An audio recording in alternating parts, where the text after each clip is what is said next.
The day is Friday, June 12th, 2009. A slender middle-aged man is seen at the Ulster Bus Station in Derry, Ireland. On him is nothing more than a black duffel bag and a black shoulder bag as he awaits the bus. The bus finally arrives and the man steps in. His destination, it appears, is Sligo. At exactly 6:28 p.m. local time, our visitor reaches his destination and makes his way down to the Sligo City Hotel in a taxi cab. Stepping into the hotel, the middle-aged man makes his way to the hotel reception. He pays for a 3-night stay in cash and puts down his name and address in the reception book. Peter Bergman, he writes, resident of Einstedersen, 1544-72, Vienna, Austria. After spending 3 nights as planned, Bergman checks out of the hotel. He doesn't go home, but heads down to the beach for a swim.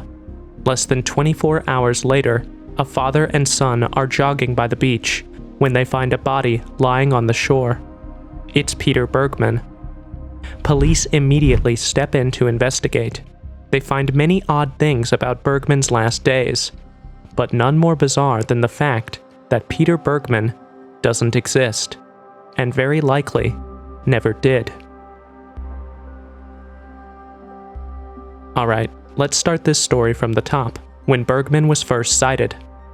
On Friday, June 12, 2009, an unidentified man was sighted at the Ulster Bus Station in Derry, Ireland, between 2:30 and 4 p.m. local time. This man had a slender build and a height of about 5 feet 10 inches. His hair was gray, his eyes were blue, his complexion was tan, and he looked to be about middle-aged. When the man arrives at Sligo, he immediately heads for the Sligo City Hotel via taxi. And some will later point out that this suggests that the stranger didn't know Sligo well, since the distance from the bus station to town was only a 10-minute walk. But then again, this man, who is Peter Bergman, was middle-aged and carrying 2 bags, so he probably needed the help. After registering his details at the hotel desk, Bergman makes his way into his room. Those who heard him speak at the hotel said that he spoke good English, but with a thick German accent, suggesting that Bergman was of German descent. And this is not exactly surprising, since according to the address Bergman put down, he lives in Austria. Anyway, the following day is pretty much uneventful for Sligo's newest resident. After waking up and carrying out his morning routine, Bergman makes his way to the General Post Office at 10:49 in the morning, where he buys 8 stamps along with some airmail stickers. He has a few other errands to run around town, so he completes those and then returns to his base at the hotel, where he has a bite to eat, smokes a couple of cigarettes, and then retires to his room for the rest of the day. Through all of this, he talks to no one, keeping very firmly to himself. It's Sunday now, and our visitor seems to have a little more planned for the day than the day before. This time around, he doesn't leave the hotel until early in the afternoon. And when he does leave, he goes to the taxi rank and asks to be taken to a quiet beach so he can swim. The cab driver immediately knows where to take his passenger, Ross's Point. It was close by and it had the most spectacular views. If anyone wanted a quiet swim they wouldn't forget in a hurry in Sligo, this was the place. In a few minutes, the taxi arrives at Ross's Point. Bergman steps out of the taxi and takes in the peninsula. He seems to be satisfied with the scenery, so he heads down for his swim. Right? Wrong. Bergman does something very strange instead. Rather than go for his swim, Bergman does not even make a move to go near the water. He just heads back to the taxi and asks to be taken back to the hotel, where he spends yet another evening by himself, speaking to absolutely no one. Now it's Monday, 15th of June, and Peter Bergman is ready to check out of his hotel. He returns his key to the reception and leaves for the bus station carrying the same bags he had checked in with, plus a purple plastic bag that he seemed to have bought while in Sligo. But here's the strange thing about Bergman's movement today. He doesn't take the direct route to the bus station. Instead, he takes a longer route that allows him to stop at a shopping precinct first. Except when he gets there, instead of entering the shop, he pauses for several moments and then turns back and makes his way to the bus station. Strange, right? it gets even stranger. At the bus station, before boarding a bus, Bergman stops to grab a bite, coffee and a sandwich. After he's done eating, he pulls out a stack of papers from his pocket, scribbles something on one of the papers, reads it for a bit, tears it up, and then throws the pieces away in the trash. He then takes a bus to Ross's Point, which departs at exactly 2:20 p.m. local time. When Bergman gets to the beach, he takes a walk around, and just as he'd done since he arrived in Sligo, he kept to himself. People who saw him around the beach noted that he seemed to be living in a world of his own. Anyway, it's now the next day. A father and his son have a triathlon ahead of them, so they go down to the beach at 6:30 in the morning to train. About 15 minutes into their jog, something they see forces them to stop in their tracks. It's a man's body, lying dead on the shore. Looking at the man, they can see he is wearing his underpants on top of purple striped Speedos. The man also has on a navy t-shirt that's tucked into his Speedos. Arthur and Brian, the men who found the body, immediately call the Gardaí, the Irish police. When the police arrive at the beach, they immediately search the corpse for any means of identification, but find nothing. About 2 hours later, Dr. Valerie McGowan would pronounce the unidentified man dead, and about a couple of months later, the unidentified man would eventually be identified as Peter Bergman. There's just one small problem. There's no such person as Peter Bergman. Peter Bergman doesn't exist. After Bergman's body was found at the beach, he was taken to the coroner's for a post-mortem, where it was established that there was no evidence of drowning or foul play, meaning that this wasn't a homicide. Apparently, Bergman had died of a cardiac arrest. Anyway, as you know, even dead, there's a lot that a body can tell you about its owner, and here's what Bergman's post-mortem revealed. First, Bergman probably never missed an appointment with his dentist while alive because his teeth were in excellent condition, save for a few fillings here and there. Secondly, he was in unspeakable pain before he died. In fact, his body was wrecked for all intents and purposes. Not only did Bergman have advanced prostate cancer at his time of death, he also had several bone tumors, had suffered quite a few heart attacks, and was missing a kidney. Yet, in spite of the enormous pain he must have been in, Bergman didn't have even one bit of medication in his body at the time of his death. How he managed to carry on like nothing was happening to him while his body was in internal shambles was beyond everybody. Something was definitely strange about this Bergman, and this was just the start. There's even more bizarreness that we haven't uncovered yet. As I already mentioned, Bergman had no ID on him when his body was found. The belongings he supposedly checked out of the hotel with were also nowhere to be found. The police were only able to find a few clothing items on the beach that probably belonged to him. And even these clothes had one strange peculiarity to them. All their tags had been cut out with a pair of scissors. As for the address that Bergman provided at the hotel reception, investigators say it led to a vacant lot in Austria. But even that is problematic because the address Bergman gave, at least the way it's been transcribed and interpreted, does not exist. So where exactly is this vacant lot that the investigators checked? What address did they go to exactly? Because there is no street named Einstedersen in Austria, and no postal code like 4472 in Vienna. Even if we say that Bergman's handwriting was mistranscribed and he wrote 4412 and not 4472, that postal code still does not exist in Austria. Now, there are some streets in Austria and Germany that sound a bit like Einstedersen, like Amstedener or Amstettner, but neither of these streets are in Vienna, which is what Bergman put down in the hotel register and where he told a police officer he was from. Even the name he provided, Peter Bergman, yielded no results that matched the man's description, not even with the most extensive searches to Europe, North America, and South America. One more thing, remember when he went to the post office? Well, When he got there, he bought about 8 to 10 82-cent stamps and airmail stickers, as I mentioned earlier. And at the time, international postage went for 82 cents, which should suggest that Bergman was mailing some letters, right? Except there is no CCTV footage showing Bergman mailing anything out. No mailing supplies were found on Bergman, and nobody has come out to say that they received any letter from him, making the detectives wonder if anything was even sent out at all. What on earth was happening with this case? I mean, a missing person is one thing, but this was something on another plane entirely. As the Gardaí continue to investigate, they decide to try and piece Bergman's final days together, hoping to find some new leads on Bergman's true identity. So they start surfing through footage from Sligo's CCTV network. That's when they begin to notice a few strange things about Bergman's daily routine.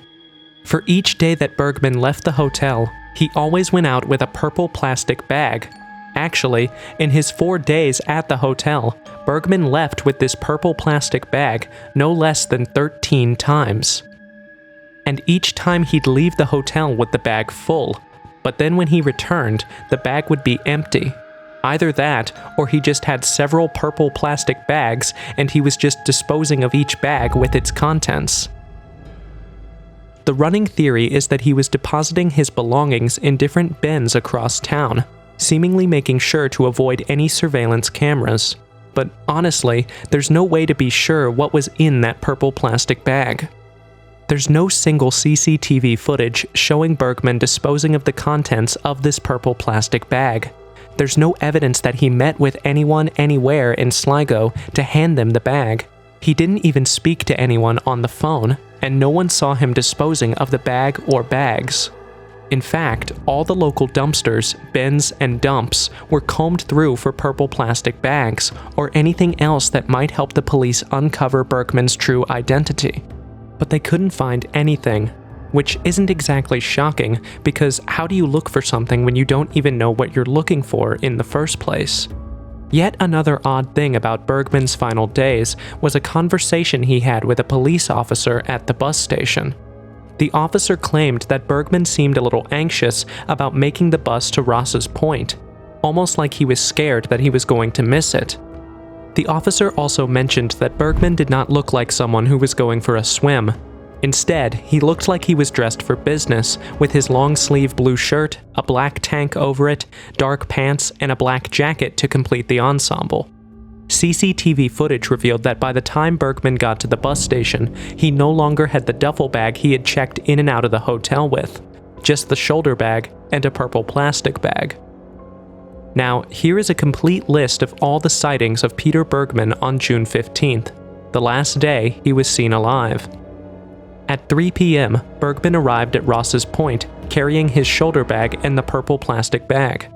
At 4 p.m., Bergman was still at the beach, but this time he was holding just the black shoulder bag. By 5 p.m., Bergman was briefly seen near the art club, and then, by sunset, he was back at the beach. A couple who saw Bergman said he was taking strange but deliberate steps into the water. He was still fully dressed at the time, but his pants were bunched up around his knees. By past 9 in the night, Bergman was still at the beach. However, he was now carrying something unidentified.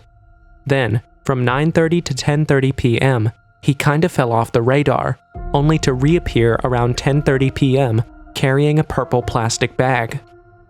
At 11 p.m., Bergman was sighted staring at the beach while sitting on a bench, a pair of glasses on his face.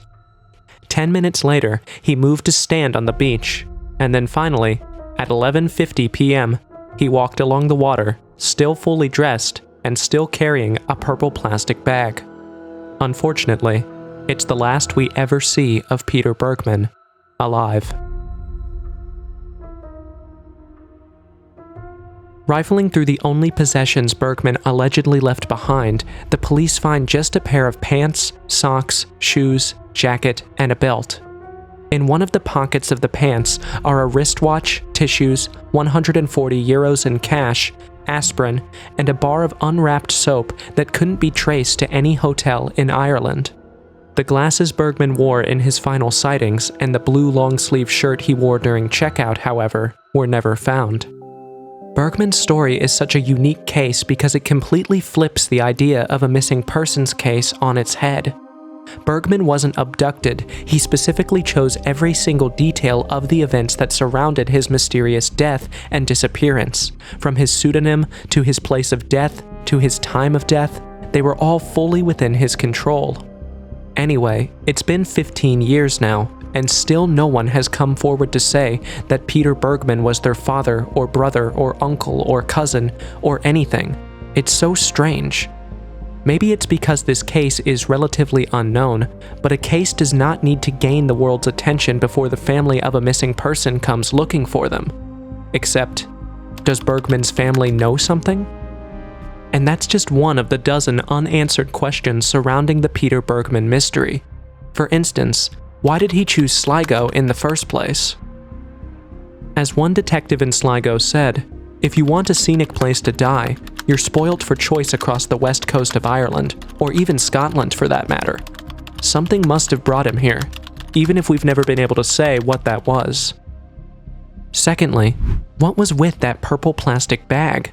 Did he have many of them or just the one? Did he use the bag or bags to dispose of all of his personal belongings?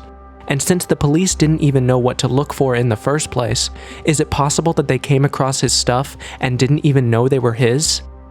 Also, many say that he deliberately avoided surveillance cameras, but in the footage, he didn't seem to be looking around for cameras. Besides, he seemed new to town, so how could he have known where to look for cameras? Was this just a case of luck? Why did he give the hotel a fake name? Did he even mail those letters? Because they couldn't be traced. And did Bergman take his own life? Or did he just die of natural causes? All of these questions lead us to the prevailing theories surrounding the Peter Bergman mystery, and there are several of them. Of the many theories surrounding the identity of Peter Bergman, perhaps the most common one is that he was a spy. And the primary evidence for this is that Bergman's clothing had their tags cut out from them. That might seem flimsy, but it's actually worth considering. Now, let's see why this strange detail has any bearing on this case. First off, it's not the first time an alleged spy was found with a fake name and no tags on his clothes. In 1948, the body of an unidentified man, called the Somerton Man, was found after he ended his life. This man also had all the tags on his clothes cut off, and on the back of a book he carried with him, called the Rubaiyat of Omar Khayyam, there was incoherent writing that resembled code. So yes, it could be that Bergman might have been a spy. By the way, if you're wondering how tearing off clothing tags helps spies protect their identity, it's actually quite simple. Cutting off the tags from your clothes makes it more difficult for people to track you down. Let me explain. This is an age of information, and clothing labels are a treasure trove of information. They can tell you what country said clothing item is from and what brand manufactured the item. Once you get a hold of the manufacturer, the rest is pretty easy. You just have to find out what stores they ship to, and then make a list of people who bought the item in your area of interest. Do a little more digging and you can cross off people on the list with alibis, and together with other evidence, you can come pretty close to identifying your target person. Another theory surrounding the Peter Bergman case is that the whole thing was a huge hoax made up by Irish filmmaker Kieran Cassidy. Once again, this seems far-fetched until you realize that, for the longest time, Cassidy's documentary, The Last Days of Peter Bergman, was the only media coverage on this case. Could this have been Cassidy's inventive way of commentating on society's morbid obsession with true crime? Now, this next theory is not as popular, but there are some that say Bergman might have been the child of a Nazi criminal. Again, there's a possibility that this is the case because, for one, Bergman was of German descent. Secondly, it was fairly common for children of Nazi criminals to change their identity in order to remove themselves from the infamy of their parents and their crimes. So yes, this theory is equally plausible.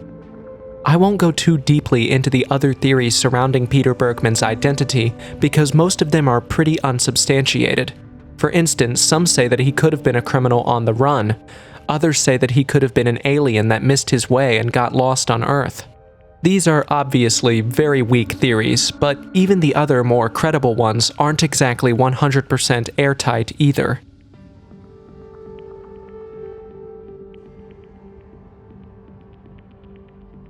First, the theory that Peter Bergman was a spy based on the singular fact that his clothes had no tags on them is shaky at best. Just do a random Google search and you'll find a ton of people loudly proclaiming their deep-seated hatred for clothing tags. There are many people who cut off the tags on their clothing for the simple fact that they find tags uncomfortable.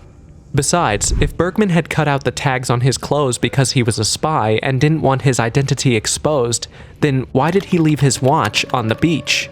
Because a watch's brand name and serial number could be used to track down some details about its owner, just like tags on a clothing item.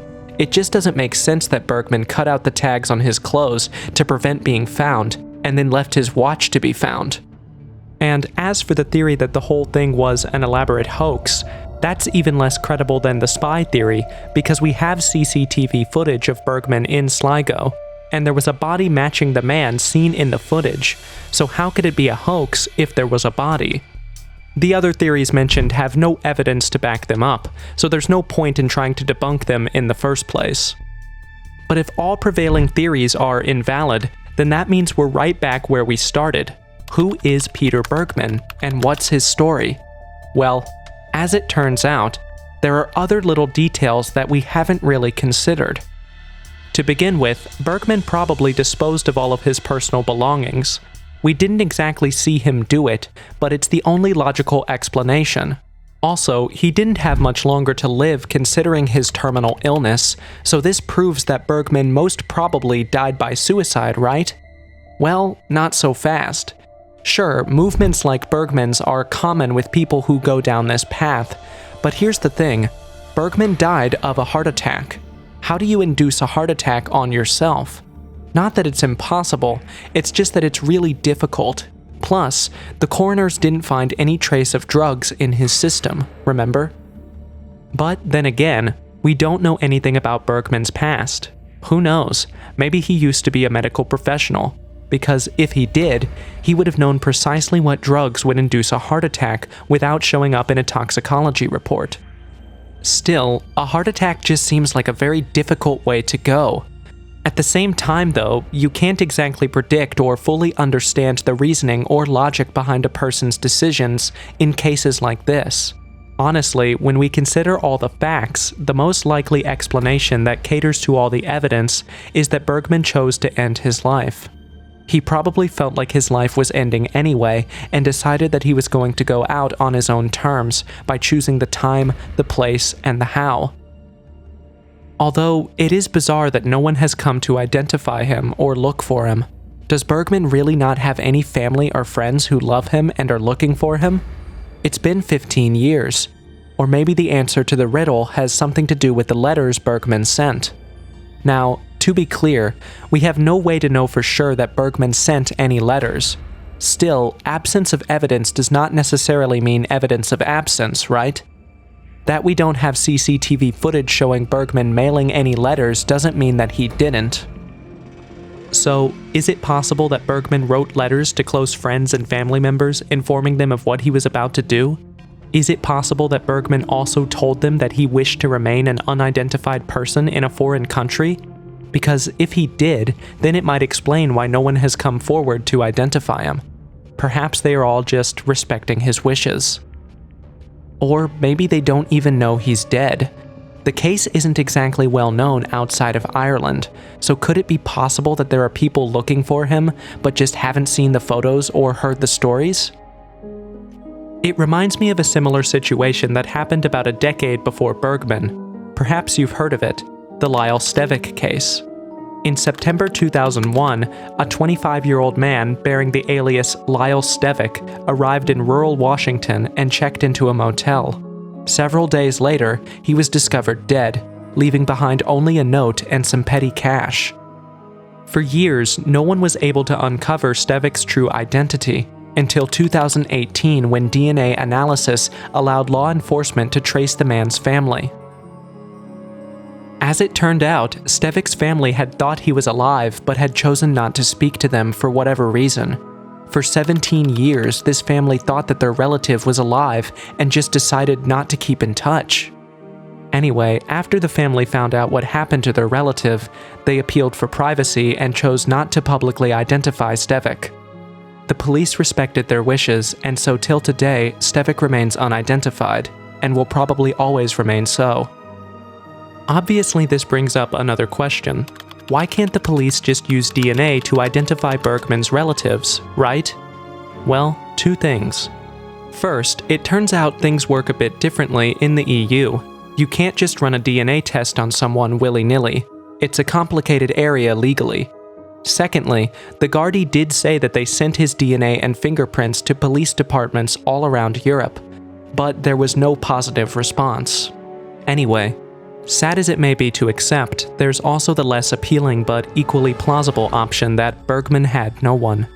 Maybe Bergman really was all alone in this world, with no friends or family to mourn his absence. Maybe he was an only child and both his parents were gone. Maybe he never married or fathered any children. But then again, if Bergman had no one in his life, then who was he mailing letters to? The Bergman mystery definitely changes everything we know about missing person cases.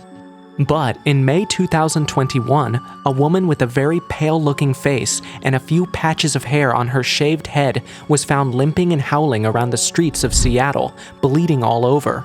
Click this video to learn more about what might be the first sighting of a real-life zombie.